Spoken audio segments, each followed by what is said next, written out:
orang tua kita dulu pernah bilang kan, kalau mau kaya jual laut. Iya. Ya, jadi benar kejadian.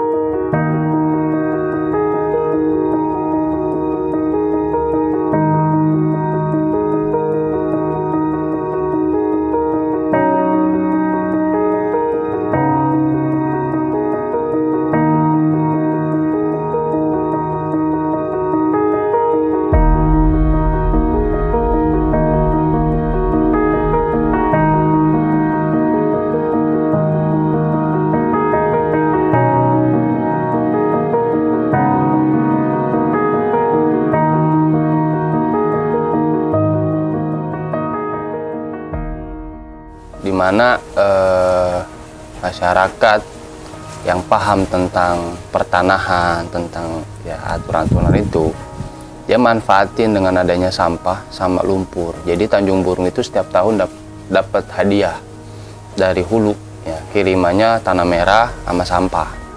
Sekitar 30-35 tahun ke belakang itu kualitas air Sungai Cisadane itu bisa diminum, warnanya bagus. Kita nyari ikan di kali aja dapat kakap, mancing di kali aja banyak, kayak air Bogor gitu dulunya.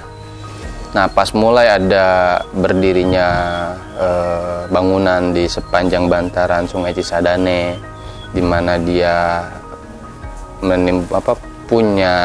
di mana dia menghasilkan limbah, baik itu limbah kasar maupun limbah cair, keluarnya otomatis ke Sungai Cisadane.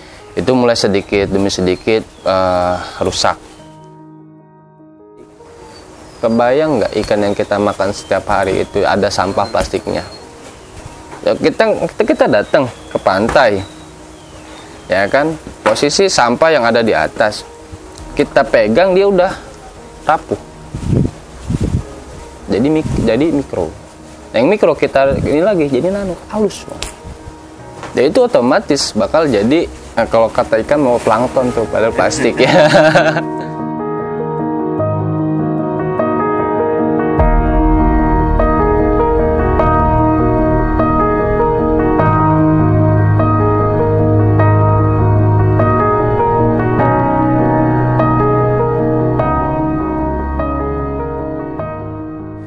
Konservasi mangrove itu lahirnya gara-gara kita susah nanganin sampah yang ada di Muara Cisadane. Karena di sini ada salah satu masyarakat, dia cara penanganan sampahnya itu lahannya dijadiin lokasi penanaman pohon mangrove. Nah, tapi ada penolakan dari masyarakat yang mengklaim lahan tersebut adalah milik dia. Hari ini nanam, besok cabut. Karena dia nggak mau di lahan dia ada mangrove. Alasannya apa? Ini lahan ini mau diolah jadi tambak. Nah, tambak itu fokus buat budidaya, baik udang, ikan. Nah, kalau ada pohon pasti ada burung, bibitnya habis. Ada pohon pasti ada ular, ada menjawab, ya kan, ada binatang alam gitu kan, dimana pasti ngabisin bibit ikan dia, udang dia. Itu kita perangnya guys.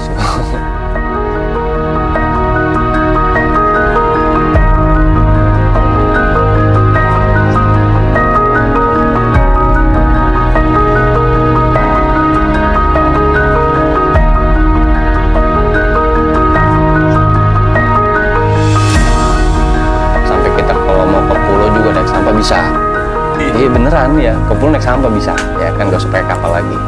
Posisi banjir doang pos itu. Nah, tiap tahun tuh, cuma banjir gedenya kurang lebih 5 tahun sekali.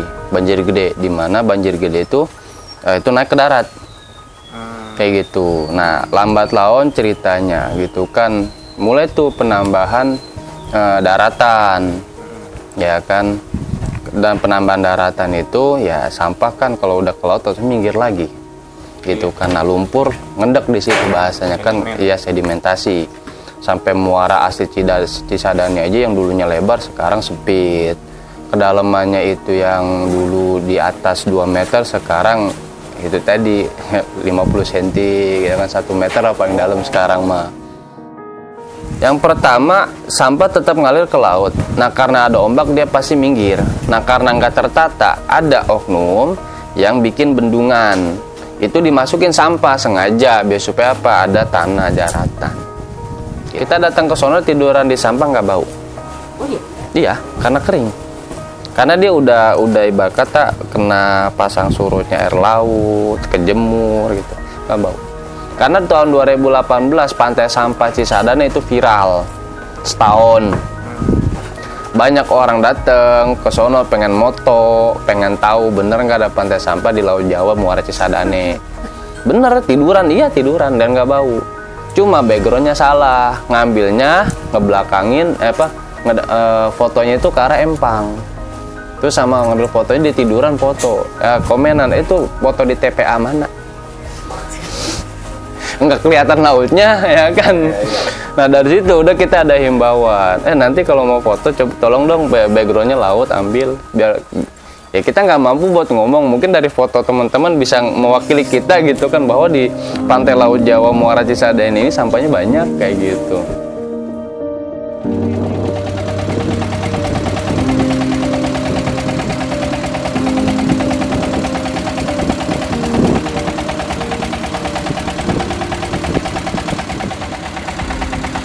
Sarana dan prasarana atau fasilitas tentang kebersihan itu masih minim gitu. Ya mudah-mudahan dengan adanya teman-teman pemuda remaja Tanjung Burung di sini kan, walaupun fokusnya dia di kehutanan, harapannya itu di lingkungan hidup juga udah mulai dipegang kayak gitu.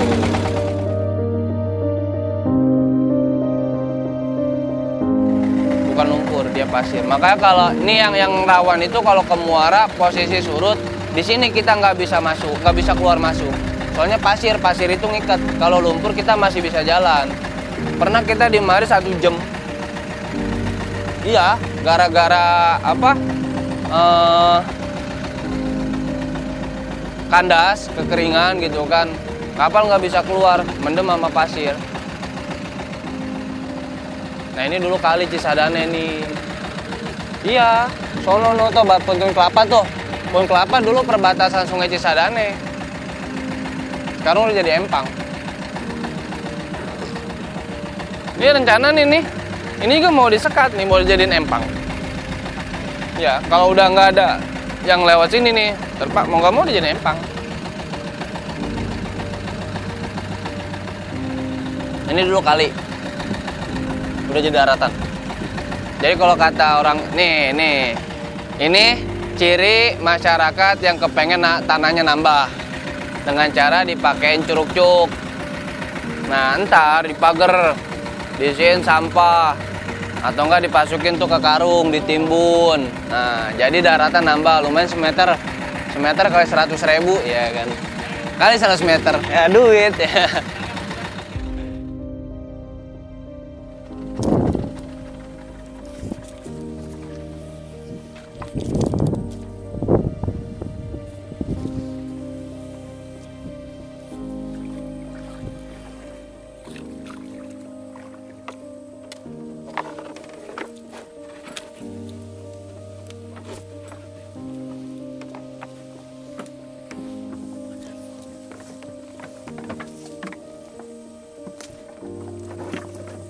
Dapat bang, kepiting. Apa nggak sekalian bawa jaring? Hah? Oh, bawa jaring lumayan belanaknya. Dari jam berapa dapat tato? Dari pagi dapat 6. Sekilo ada? Kurang. Dari pagi sampai sekarang cuma dapat 6 ekor kepiting, nggak ada sekilo. Sekilo itu anggaplah paling mahal kena 100.000.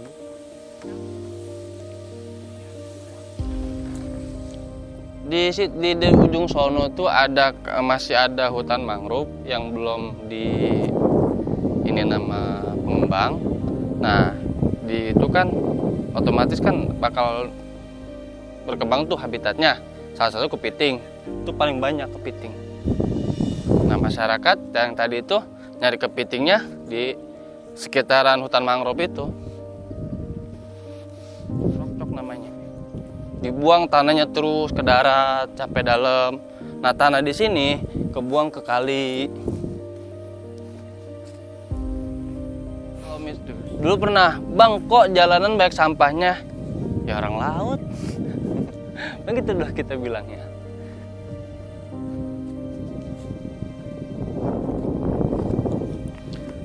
Nah, tambak ini contoh dari pengelolaan kawasan. Nah, jadi masyarakat mengelola kawasan itu lahannya diolah, diubah jadi tambak. Tambaknya buat dijadiin budidaya ikan buat kebutuhan sehari-hari.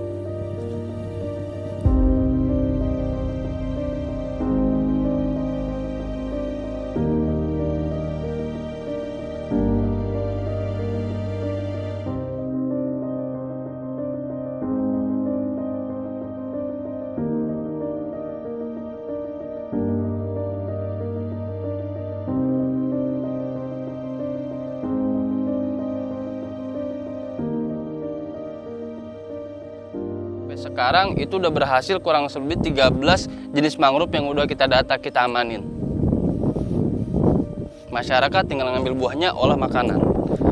Udah, jadi biarin buat pembibitnya kasih ke kita juga.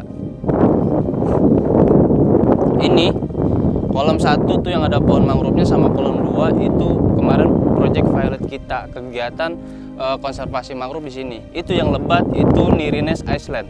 Pulau Mbak Nirina Jubir dan Mas Ernest waktu ulang tahunnya yang ke-38 di Tanjung Buru.